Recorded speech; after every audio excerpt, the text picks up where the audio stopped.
బైబిల్లో ఉన్న 7 గొప్ప ప్రార్థనలు ప్రతి క్రైస్తవుడు ప్రతి విశ్వాసుడి ప్రార్థనలు తెలుసుకోవాలి, ప్రార్థన చేయాలి. మొట్టమొదటిగా యాకోబు చేసిన ప్రార్థన. యాకోబు సహాయం కొరకు ప్రార్థన చేశాడు. ఆదికాండం 32వ అధ్యాయం 9 నుంచి 12 వచనం చూసినట్లయితే, నా సహోదరుడైన ఏశావు చేతిలో నుండి దయచేసి నన్ను తప్పించుమో, అతడు వచ్చి పిల్లలతో తల్లిని నన్ను చంపిదేమో అని తనకి భయపడుచున్నాను అని ప్రార్థన చేశాడు. మా అన్న చేతుల నుంచి తప్పించు ప్రభువా, సహాయం కొరకు ప్రార్థన చేశాడు. ఈరోజు అపాయాలు ఉన్నావా, కష్టాలు ఉన్నావా, దేవుడికి ప్రార్థన చేయి. ఏ సహాయం కొరకు మనుషుల దగ్గర వెళ్ళొద్దు, మనుషుల వైపు చూడొద్దు, దేవుడికి ప్రార్థన చేయి. ఏసైకి ప్రార్థన చేయండి. నాకు మొరపెట్టుడి, నేను మీకు ఉత్తరం ఇచ్చేదని అంటున్నాడు దేవుడు. మనం దేవుడికి ప్రార్థన చేస్తే దేవుడు మన ప్రార్థన ఆలకిస్తాడు. 2, మోషే. నిర్గమకాండం 32వ అధ్యాయం 31, 32 వచనాలు. ఇజ్రాయెల్ నిమిత్తము మోషే దేవుడికి ప్రార్థన చేసినట్టు మనం చూస్తున్నాం. ప్రజల కొరకు మోషే విజ్ఞాపన చేస్తాడు. అయ్యా, ఇజ్రాయెల్ ప్రజలు తప్పు చేశారు, పాపం చేశారు, వాళ్ళ పక్షం నేను క్షమాపణ అడుగుతున్నాను. అయ్యా, ఒకవేళ వాళ్ళ పాపాలు క్షమించవా, అయితే ఆ గ్రంథం నుంచి నా పేరు తీసే ప్రభు అని దేవుడితో బతిమాలుకుంటాడండి. ఇతరుల కొరకు మనం ప్రార్థన చేయాలి. మన తోటి స్నేహితుల కొరకు, నైబర్స్ కొరకు, తోటి మానవుడి కొరకు మనం ప్రార్థన చేయాలి. 3ది, సొలొమోను చేసిన ప్రార్థన.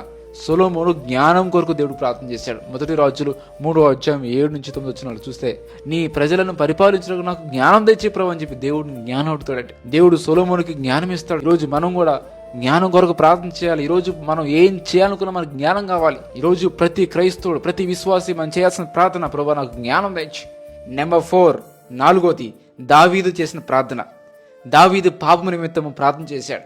కీర్తన 51వ అధ్యాయం 1-2 వచనం చూసినట్లయితే, దేవుడి దగ్గరికి వెళ్ళి పశ్చాత్తపడతాడండి. ప్రభా, నా పాపం క్షమించయ్యా, నా దోషమని క్షమించయ్యా, నేను చేసిన అతిక్రమం క్షమించాయని ఒప్పుకున్నాడు.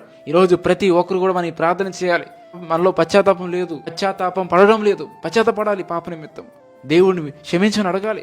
అలానే నెంబర్ 5, 5ది, సిలువలో దొంగ చేసిన ప్రార్థన. ఇదిగో, ఇతనైతే ఏ తప్పిదమో చేయలేదు, కానీ మనమైతే పాపం చేసేది మనకు తగినదే అని చెప్పి ప్రభుతో అంటాడు. ప్రభా, నన్ను నీ రాజ్యంలో జ్ఞాపకం చేసుకో ప్రభా అని ప్రార్థన చేస్తాడు. అయితే ప్రభు చెప్తాడు, అయితే నేడు నీవు నాతో కూడా పరదేశే ఉంటా అని చెప్పి ప్రభు చెప్తాడు. మనం అడగాలి, ప్రభా నీ రాజ్యంలో జ్ఞాపకం చేసుకో ప్రభా, అయ్యా నీ జీవ గ్రంథంలో నా పేరు రాసుకో ప్రభా.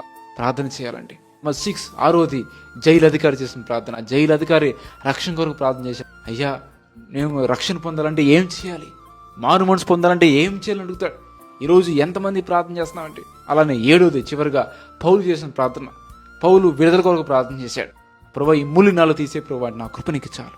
ఎప్పుడైతే నువ్వు బలహీనుడు, అప్పుడు నువ్వు శక్తిమంతుడు, నా కృప నీతో ఉంటుంది, నా కృప నీకు చాలు, నేను నీకు సహాయం చేస్తా అని ప్రభు చెప్పాడు. లోకానికి, పాపానికి ఏమన్నా మనం బానిసైపోయి ఉంటే మనం విడుదల కొరకు ప్రార్థన చేయాలి. ప్రభా, నాకు విడుదల తెచ్చి ప్రభా, లోకం నుంచి విడుదల తెచ్చి ప్రభా, పాపం నుంచి విడుదల తెచ్చి ప్రభా మనం ప్రార్థన చేయాలి.